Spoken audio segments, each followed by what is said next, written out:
오늘 이야기가 마음에 남으신다면 영상이 끝난 뒤에 조용히 구독 버튼을 눌러주셔도 좋습니다. 지금은 그냥 편안히 들어주세요. 가족은 한 집에서 자랍니다. 같은 밥을 먹고, 같은 방에서 자고, 같은 부모 밑에서 자랍니다. 하지만 한 지붕 아래에서 자란다고 해서 평생 한 방향으로 가는 건 아닙니다. 나무를 보세요. 같은 뿌리에서 나왔지만 가지들은 결국 각자 다른 방향으로 뻗습니다. 햇빛을 찾아 어떤 가지는 동쪽으로, 어떤 가지는 서쪽으로, 어떤 가지는 하늘 높이 올라갑니다. 강물도 그렇습니다. 처음엔 한 줄기로 흐르다가 어느 순간 갈라지고 또 갈라집니다. 이것을 막을 수 있습니까? 막을 수 없습니다. 그것이 자연의 법칙이기 때문입니다. 오늘의 불편한 진실은 이 한 문장입니다. 부모가 떠나면 가족은 갈라집니다. 이 말을 너무 차갑게 느끼실 수도 있습니다. 우리 집은 그렇지 않아. 우리는 달라. 그렇게 생각하고 싶을 겁니다. 하지만 삶을 오래 살아보면 이게 현실인 집이 정말 많습니다. 부모님이 계실 때는 명절이면 모였고, 생신이면 모였고, 누가 아프면 함께 걱정했습니다. 그런데 부모님이 떠나신 뒤부터 이상하게 연락이 줄어듭니다. 처음엔 우리가 챙기자 하며 모입니다. 하지만 1년, 2년, 3년이 지나면 어느 순간 가족 단톡방이 조용해져 있습니다. 사람들은 묻습니다. 왜 우리 집은 이렇게 흩어졌을까? 왜 예전 같지 않을까?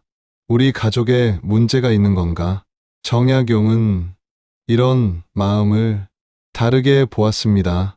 억지로 붙잡으려 하는 것은 돌로 강의 흐름을 막으려는 것과 같다. 부모라는 중심이 사라졌는데 옛날처럼 모이려고 애쓰는 순간 오히려 서운함과 원망이 더 커질 수 있다는 뜻입니다. 오늘은 부모가 떠난 뒤 가족이 갈라지는 이유, 그리고 그 안에서 마음을 지키는 법을 정약용의 시선으로 차분히 풀어드리겠습니다. 혹시 이런 경험 있으신가요? 부모님이 계실 때는 명절이면 당연히 모였습니다. 추석에 모이고, 설날에 모이고, 부모님 생신에 모였습니다.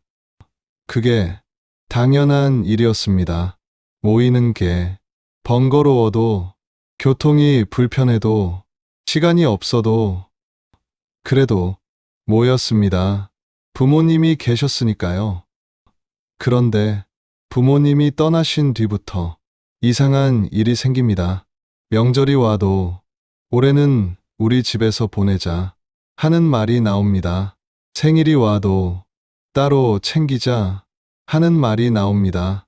처음 12년은 그래도 우리가 챙기자, 부모님 없어도 우리는 모이자 이렇게 말합니다.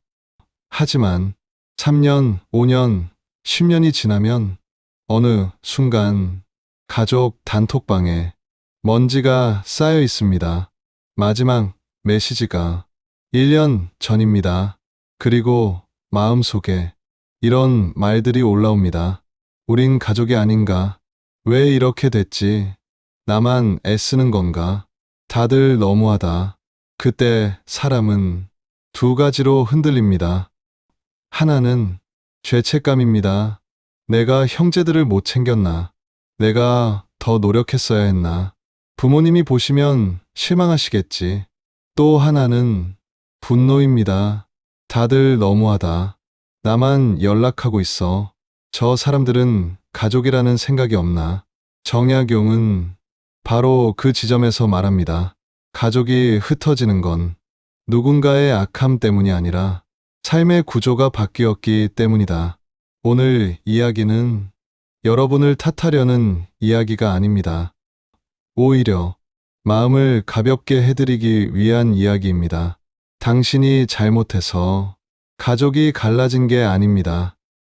그저 시간이 흘렀고 삶의 중심이 바뀌었을 뿐입니다. 정약용의 삶을 잠시 떠올려 봅시다. 정약용의 가족은 한때 한 울타리였습니다. 세 형제가 같은 부모 밑에서 자랐고, 같은 학문을 배웠고, 같은 꿈을 꿨습니다. 하지만 시대의 경랑 속에서 형제는 흩어졌습니다. 정약전은 흑산도로 유배를 갔고, 정약종은 천주교 신앙 때문에 순교했고, 정약용은 강진에서 18년을 홀로 견뎠습니다. 같은 집안이었지만 삶은 서로 다른 별처럼 멀어졌습니다. 그들은 서로를 사랑하지 않았을까요? 아닙니다. 그들은 서로를 생각했을 겁니다. 하지만 만날 수 없었습니다. 거리가 멀었고 상황이 어려웠고 각자의 삶이 너무 달랐기 때문입니다. 정약용이 던지는 메시지는 이겁니다. 가족이 갈라지는 건 사랑이 없어서가 아니라 중심이 사라졌기 때문이다. 부모님이 계실 때는 부모님이 중심이었습니다. 모이는 이유가 명확했습니다. 부모님 생신, 부모님 건강, 부모님 집. 그게 가족을 하나로 묶는 중심이었습니다. 하지만 중심이 사라지면 사람은 각자 자기 삶의 중심으로 돌아갑니다. 배우자가 중심이 되고, 자녀가 중심이 되고, 자기 직장이 중심이 됩니다. 이건 비정함이 아니라 생존의 방식입니다. 부모님이 계실 때는 모일 이유가 명확했습니다. 부모님 생신, 영절, 병문안, 제사. 이게 사라지면 모일 이유가 줄어듭니다. 어떤 분들은 말씀하십니다. 그래도 우리는 가족이니까 모여야 하는 거 아닌가요? 맞는 말입니다. 하지만 현실은 조금 다릅니다. 사람은 사랑만으로 자주 모이기 어렵습니다. 삶이 바쁘기 때문입니다. 자기 가정이 있고, 자기 일이 있고, 자기 시간이 부족합니다. 부모님이 계셨을 때 가족이 유지된 건 부모님이 사랑의 중심이기도 했지만 현실적으로는 모임의 명분이었기 때문입니다. 정약용은 사람의 마음을 이렇게 봤습니다. 사람은 명분이 있어야 움직일 수 있다. 명분이 사라지면 움직임도 사라집니다. 이게 냉정한 진실입니다. 결혼하면 배우자가 생깁니다. 자녀가 생깁니다. 그 순간부터 인생의 1순위가 바뀝니다. 어릴 때는 부모님이 1순위였고 형제가 친구였습니다. 하지만 결혼하고 자녀를 낳으면 배우자가 1순위가 되고 자녀가 1순위가 됩니다. 형제는 가까운 듯하지만 이제는 2순위, 3순위로 밀려납니다. 이건 냉정해서가 아니라 정상입니다. 정약용이 말하던 각자 자기 살림을 지키는 것, 그게 결국 가족 관계의 방향을 바꿉니다. 생각해 보세요. 명절에 친정과 시댁, 어디를 먼저 갈지 고민해 본 적 있으신가요? 그 순간 이미 우선순위가 바뀐 겁니다. 부모님이 계실 때는 부모님 집이 명확한 우선순위였습니다. 하지만 부모님이 떠나면 그 우선순위가 흔들립니다. 굳이 가야 하나? 우리 집에서 보내면 안 되나? 이런 생각이 자연스럽게 생깁니다. 이건 가족을 사랑하지 않아서가 아닙니다. 그저 삶의 중심이 바뀌었을 뿐입니다. 부모님이 떠난 뒤 가장 많이 갈라지는 지점이 돈입니다. 유산, 집, 땅, 보험, 빚, 경조사비, 부모님 병원비, 그리고 예전에 빌려준 돈, 어릴 때는 과자 한 개도 나눠 먹었습니다. 형, 이거 먹어. 동생, 너 먹어. 그렇게 순수했습니다. 그런데 어른이 되면 몇십만 원, 몇백만 원이 사람을 갈라놓습니다. 내가 그때 얼마 줬는데, 나는 부모님 병원비 다 냈는데, 형은 집을 받았잖아. 이런 말들이 쌓이면서 관계는 조용히 갈라집니다. 여기서 중요한 건 이겁니다. 돈 때문에 갈라지는 게 아니라 돈이 숨겨진 감정을 드러내기 때문에 갈라집니다. 서운함, 억울함, 비교, 열등감, 우월감, 평소에는 꾹꾹 눌러뒀던 감정들이 돈이라는 계기로 터져 나옵니다. 정약용은 사람의 본성은 가장 현실적인 순간에 드러난다고 봤습니다. 돈이 들어오는 순간 가족은 가족이 아니라 이해관계자가 되기도 합니다. 어떤 형제는 부모님 재산을 받고 어떤 형제는 부모님 병수발만 들었다면 그 불균형이 평생 마음에 남습니다. 나는 그렇게 고생했는데 형은 집만 받아갔어. 이런 마음이 한 번 생기면 쉽게 지워지지 않습니다. 그리고 그 마음은 결국 관계를 끊어버립니다. 형제끼리 비교는 가장 잔인합니다. 누가 더 잘 됐는지, 누가 더 효도했는지, 누가 더 많이 부담했는지, 누가 더 부모님께 사랑받았는지. 부모님이 계실 때는 부모님이 완충 역할을 해줍니다. 너희 둘 다 잘했어. 각자 사정이 있는 거야. 이렇게 부모님이 중간에서 감정을 누그러뜨려 줍니다. 하지만 부모님이 떠나면 그 완충제가 사라집니다. 그리고 비교가 그대로 충돌이 됩니다. 형은 돈도 많이 버는데 왜 부모님 병원비는 나한테만 얘기해? 동생은 가까이 살면서 왜 부모님 수발은 안 들어? 비교는 말로는 안 하지만 표정으로 드러납니다. 만날 때마다 어색한 공기, 어색한 침묵, 어색한 미소, 그리고 관계는 조용히 멀어집니다. 정약용은 말했습니다. 비교는 관계를 썩게 만든다. 누가 더 나은지를 따지는 순간 관계는 이미 끝난 겁니다. 형제끼리는 괜찮아도 배우자 사이가 불편하면 만남 자체가 부담이 됩니다. 왜 꼭 가야 해? 또 그 집 가면 힘들어.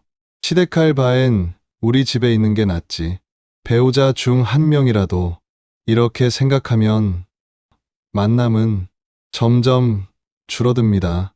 가족 모임이 휴식이 아니라 숙제가 되는 순간 사람은 도망칩니다.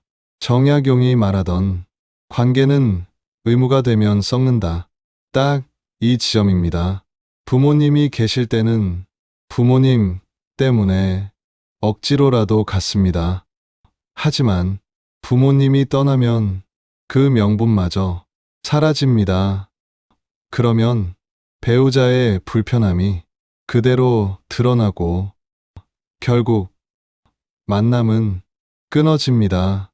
서울과 부산, 도시와 지방, 해외와 국내, 거리가 멀면 마음도 멉니다. 이건 냉정한 말이 아니라 현실입니다.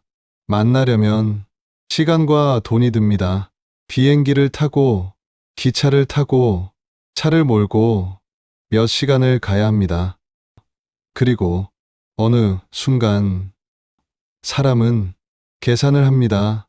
이만큼 들여서 만나서 결국 또 서운해질 거면 안 가는 게 낫지 않나. 이렇게 되면 관계는 자연스럽게 약해집니다. 이건 사랑이 없어서가 아니라 체력과 현실의 문제입니다. 부모님이 계실 때는 부모님 때문에 먼 거리도 갔습니다. 하지만 부모님이 떠나면 그 동력이 사라집니다. 정약용도 강진에서 18년을 보내며 가족과 떨어져 있었습니다. 거리가 멀수록 마음은 더 간절해지지만 현실적으로는 만남이 어려워집니다. 어릴 때는 참고 넘깁니다. 형제니까, 가족이니까. 그런데 나이가 들면 참는 게 힘들어집니다. 정치, 종교, 교육관, 돈 쓰는 습관, 말투 하나, 표정 하나. 예전엔 넘어가던 게 이제는 피곤합니다. 형은 왜 맨날 저렇게 말해?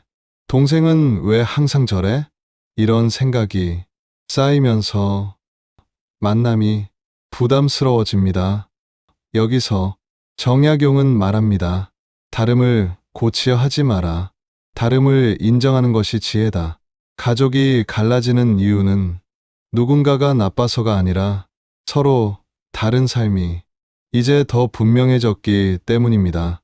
어릴 때는 같은 환경에서 자라서 비슷했습니다. 하지만 각자 살아가면서 경험이 달라지고 생각이 달라지고 가치관이 달라집니다.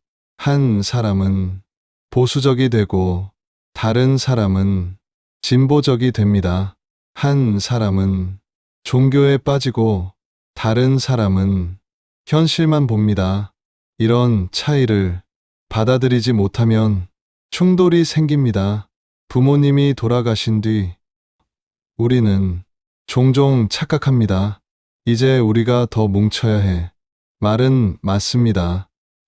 그런데 현실은 그렇지 않습니다. 억지로 뭉치려 하면 오히려 서운함이 폭발합니다. 왜냐하면 뭉침의 에너지가 사랑이 아니라 죄책감과 의무감에서 나오기 때문입니다. 정약용은 의무감으로 하는 관계를 가장 위험하다고 봤습니다. 겉으로는 가족인데 속으로는 또 나만 하지. 왜 저 사람은 저래? 이 마음이 쌓이면 결국 한 번 크게 갈라집니다. 그리고 그 갈라짐은 회복하기 어렵습니다. 그렇다면 부모님이 떠난 뒤 어떻게 해야 할까요? 첫째, 우리가 예전처럼을 버리세요. 예전처럼은 돌아오지 않습니다. 돌아오게 하려 하면 상처가 생깁니다. 부모님이 계실 때와 부모님이 떠난 뒤는 완전히 다른 구조입니다. 그걸 인정하는 것이 첫 번째입니다. 둘째, 억지 모임보다 작은 안부가 낫습니다. 한 달에 한 번 거창한 모임을 하려다가 서운함만 쌓이는 것보다 2달에 한 번 짧은 안부 한 줄이 더 오래 갑니다. 잘 지내? 건강해? 뭐 필요한 거 없어? 이 한 줄이 관계를 살립니다. 셋째, 돈 얘기는 정리로 하고 감정으로 하지 마세요. 돈 문제는 말투 하나로 평생 상처가 됩니다. 문서로, 객관적으로 감정 섞지 말고 처리하세요. 내가 이만큼 했는데 이런 말은 절대 하지 마세요. 넷째, 기대하지 말고 감사로 말하세요. 왜 연락 안 해? 대신 그래도 내 소식 들으니 좋다. 이 한 문장이 관계를 살립니다. 다섯째, 비교하지 마세요. 형은 돈도 많은데 동생은 가까이 사는데 이런 비교는 관계를 썩게 만듭니다. 각자의 사정이 있고 각자의 삶이 있습니다. 여기까지 들으시면서 마음이 무거워지신 분도 계실 겁니다. 그럼 우리 집은 끝난 건가? 난 가족이 없어진 건가? 부모님이 보시면 실망하시겠지. 아닙니다. 가족이 갈라진다고 해서 가족이 사라지는 건 아닙니다. 그저 형태가 바뀌는 겁니다. 가까이 붙어 있는 가족에서 멀리서 서로를 비는 가족으로, 자주 만나는 가족에서 가끔 안부를 묻는 가족으로, 그 형태도 충분히 아름답습니다. 그리고 무엇보다 이건 당신의 잘못이 아닙니다. 당신이 못나서 가족이 갈라진 게 아닙니다. 당신이 노력을 안 해서 가족이 갈라진 게 아닙니다. 시간의 흐름, 삶의 구조, 각자의 짐, 그게 가족을 갈라놓는 겁니다. 정약용도 가족과 떨어져 18년을 살았습니다. 그가 가족을 사랑하지 않아서였습니까? 아닙니다. 그저 삶의 구조가 그렇게 만들었을 뿐입니다. 당신도 마찬가지입니다. 자책하지 마세요. 부모님이 떠나면 가족은 갈라질 수 있습니다. 그건 자연입니다. 나무가 자라며 가지가 갈라지듯, 강물이 흘러가며 나뉘듯, 가족도 각자의 삶으로 흘러갑니다. 억지로 붙잡지 마세요. 억지로 죄책감 갖지 마세요. 할 수 있는 만큼만 따뜻하게, 짧게 안부를 묻고 멀리서 빌어주면, 그것이면 충분합니다. 가족이 갈라지는 건 사랑이 끝났다는 뜻이 아닙니다. 삶이 달라졌다는 뜻입니다. 그리고 그 다른 삶을 존중하는 것이 진짜 가족입니다. 정약용은 말했습니다. 사람은 각자의 길을 가야 한다. 그것을 막으려 하는 것이 오히려 관계를 해친다. 부모님이 떠나신 뒤 가족이 멀어졌다면 그건 자연스러운 일입니다. 받아들이세요. 그리고 각자의 행복을 빌어주세요. 그것이 가장 아름다운 가족의 형태입니다. 오늘 이야기가 마음에 남으셨다면 영상이 끝난 뒤 조용히 구독 버튼을 눌러주셔도 좋습니다. 이 채널은 큰 소리로 말하지 않습니다. 하지만 오래 남는 이야기를 전하겠습니다. 가족이 갈라진다는 건 사랑이 끝났다는 뜻이 아닙니다. 삶이 달라졌다는 뜻입니다. 오늘도 당신 마음이 조금 더 가벼워지셨기를 바랍니다. 평안한 하루 되시길 바랍니다.